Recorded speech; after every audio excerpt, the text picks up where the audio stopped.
Number one sign that your card reader, tarot reader, psychic reader, any kind of divination reader is a fraud. If this happens to you, you need to stop the reading and make up an excuse and try to get a refund if they allow it.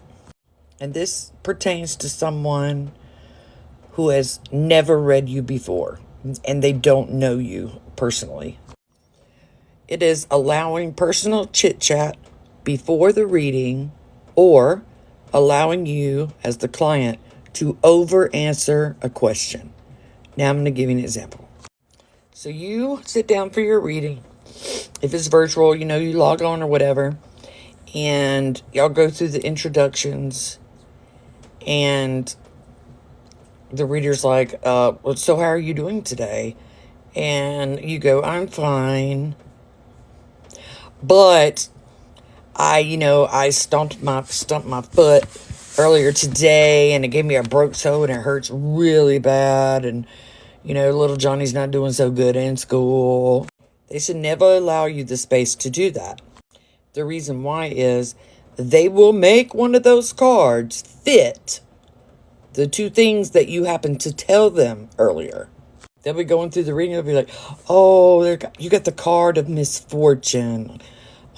That's probably why you stumped your toe and why little Johnny isn't doing good. And they can get really creative and make it even something bigger. Like, oh no, I see someone put some hex on you. I bet that's why, that's why you bumped your toe. That's why little Johnny's doing bad. But I can sell you something that will take that off.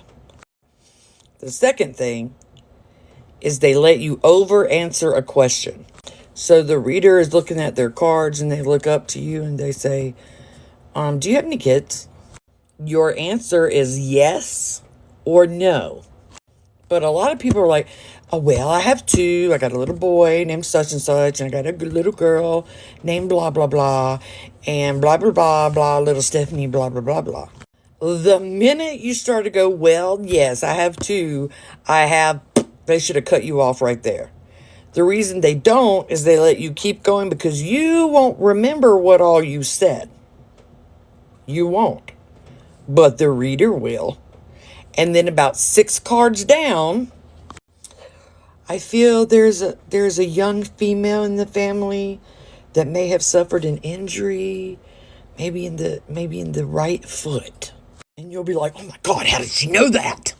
Now, the way to completely avoid this as a reader is to, when you first get on with the person, after you go, hey, or whatever, I want to go over some rules real quick so that you can have the most accurate reading possible.